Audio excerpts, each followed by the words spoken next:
ضرورت نہیں. آپ ترتیب دے کے پہلے صدیق کا کہا، پھر فاروق کا، پھر عثمان کا، پھر علی کو جج بنایا. رحمت کونین کے وصال کے بعد اگر پہلے دن علی خلیفہ بنتے تو جو خلیفہ ہوتا ہے وہ قاضی نہیں بنتا.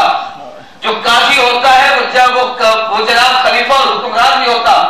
آسان لفظوں میں یوں سمجھے، ایک ہوتی ہے عدلیہ، ایک ہوتی ہے انتظامیہ. انتظامیہ کا کام ہوتا ہے انتظامی معاملات کو سنبھالنا، عدلیہ کا کام ہوتا ہے کیسوں کے فیصلے کرنا. اللہ کے محبوب نے علی کو انتظامیہ کا نہیں عدلیہ کا سربراہ بنایا کہ جب بھی کسی مسئلے پہ اختلاف ہو فیصلہ علی کے پاس لے جانا، جو فیصلہ علی کرے اس فیصلے کو قبول کرنا. تو انتظامی معاملات حضور نے سپرد کیے صدیق کے، اور عدالت کا فیصلہ حضور نے رحمت کونین نے ذمہ لگایا علی ابن ابی طالب کے. تو آپ یوں کہتے تو بے جانی کہ حکومت صدیق کرتے تھے، فیصلے علی کرتے تھے، حکومت فاروق کرتے تھے، فیصلے علی کرتے تھے، حکومت عثمان کرتے تھے، فیصلے علی کرتے تھے. اور جب علی پر سر اقتدار آئے ہیں پھر حیدر نے اپنے فیصلے نہیں کیے، اپنی جگہ پر اپنے شاگرد قاضی شریح کو جج بنایا ہے. اگر بقول ان لوگوں کے کہ حضور کے وصال کے پہلے دن علی جج بنتے تو پھر اگر علی پہلے دن کا وہاں امیر المؤمنین بن جاتے، خلیفہ بن جاتے، سربراہ بن جاتے، خلافت بلا فصل کا تاج پہن لیتے، تو پھر میرا سوال باقی ہے کہ پھر علی جج کب بنتے؟ نہیں سمجھے میری بات؟ وہ تو پہلے دن امیر بن گئے، اور جس نے امیر ہونا ہے اس نے جج نہیں بننا، اور جس نے جج بننا ہے اس نے امیر نہیں بننا. دونوں چیزیں بیک وقت ایک آدمی کے پاس نہیں ہوتی. اللہ کے نبی نے علی کو امت کا قاضی اور جج کہا ہے، تو صدیق کو کہا تو اقتدار سنبھال، فیصلے علی کرے گا. فاروق حکومت کی کرسی پہ بیٹھے، فیصلے حیدر کریں گے. عثمان ابن عفان اقتدار پر آئے، فیصلے علی ابن ابی طالب کریں گے. اور میں نے جو کچھ پڑھا ہے، جو میرے ذہن میں خاکہ ہے، اگر آپ پوری تاریخ کا مطالعہ کریں تو صدیق کے دور میں جتنے مسئلے حل ہوئے ان سب کا فیصلہ علی ابن ابی طالب نے کیا ہے. زکات کے کلا گواہ منکروں کو ختم کرنے کے لیے جب ابو بکر صدیق باہر نکلے ہیں، سب سے پہلے علی نے فیصلہ کیا ہے. ختم نبوت کے دشمنوں کے خلاف زمانہ صدیق کا تھا، فیصلہ علی کا تھا. حضرت عمر بن خطاب رضی اللہ تعالیٰ عنہ بیت المقدس کو فتح کرنے کے لیے گئے ہیں، زمانہ فاروق کا تھا، مگر وہاں جانے کے لیے عمر کو بھیجنے کا فیصلہ علی بن ابی طالب کا تھا. قرآن مجید کی جمع تدبیر کا فیصلہ زمانہ عثمان بن عفان کا تھا، فیصلہ علی بن ابی طالب کا تھا. اسی طریقے سے جتنے بھی امت کے اہم مسائل ہیں ان سب کو حیدر کرار نے حل کیا ہے. ہم علی کو امت کا جج سمجھتے ہیں، جو فیصلہ علی نے کیا ہے وہ فیصلہ ہمیں قبول ہے. آپ کو قبول ہے کہ نہیں ہے؟ علی نے فیصلہ کیا صدیق کو امیر بنانے کا، علی نے فیصلہ کیا فاروق کو امیر بنانے کا، علی نے فیصلہ کیا عثمان بن عفان کو امیر المؤمنین بنانے کا. جس کو علی نے منتخب کیا ہے، ہمارا ایمان ہے جو علی کا فیصلہ ہے وہ حق ہے، اور جو علی کے فیصلے کو نہ مانے میں اس کو حق پر کیسے جانوں؟ میرا عقیدہ یہ ہے کہ جو علی کے فیصلے کا منکر ہے وہ میرے نزدیک ایماندار ہے.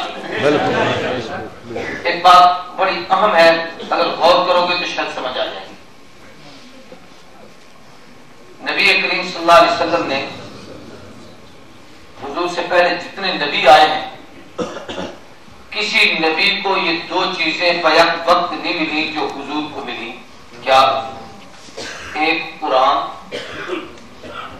اور دوسرا قرآن پر عملی جماعت صحابہ. عملی جماعت. کسی نبی پر اترنے والی ایسی کتاب نہیں جو ایسے محفوظ ہو جیسے قرآن ہے. آج تورات اپنی اصلی حالت میں نہیں، انجیل اپنی اصلی حالت میں نہیں، زبور اپنی اصلی حالت میں نہیں، ساری کتابوں میں ترمیم و تنسیخ ہو گئی، رد و بدل ہو گئی، کوئی کتاب اپنی اصلی حالت پر باقی نہیں رہی. مگر قرآن مجید جس دن سے اترا اس دن سے لے کر آج تک اور آج کے بعد قیامت تک ہمیشہ جیسے آیا ویسے کہ ویسے محفوظ ہے. ہم پوری دنیا کفر کو چیلنج دے کے کہہ سکتے ہیں یہودیوں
حضور سے پہلے کسی کو نہیں ملی جو حضور کو ملی.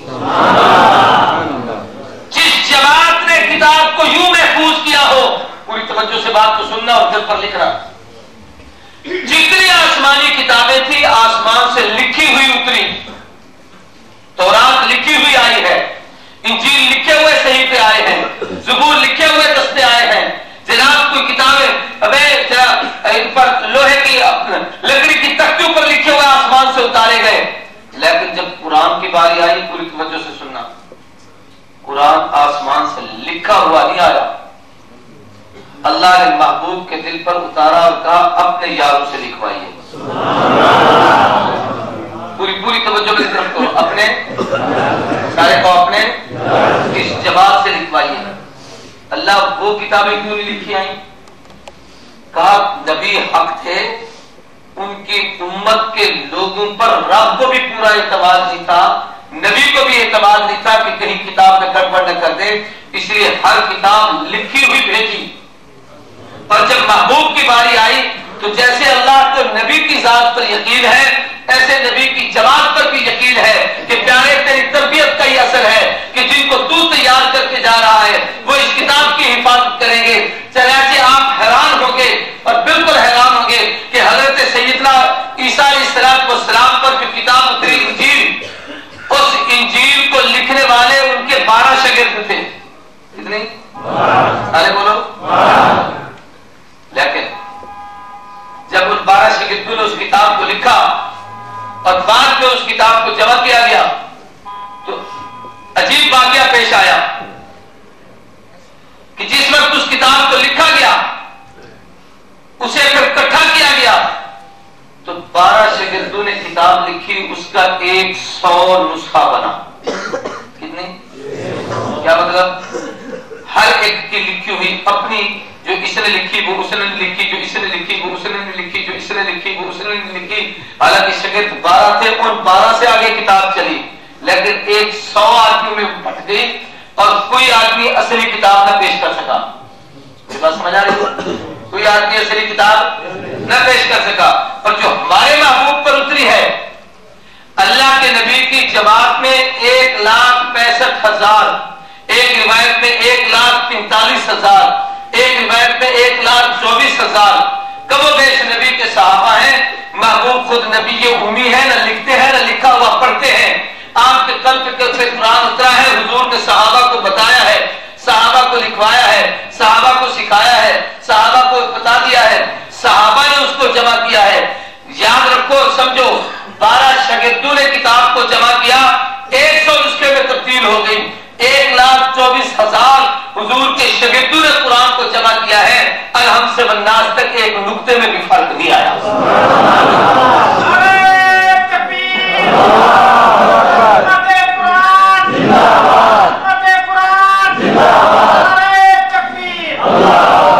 یہ بات قرآن کی عظمت کی اپنی جگہ پر ہے، سمجھنے کی کوشش کرو.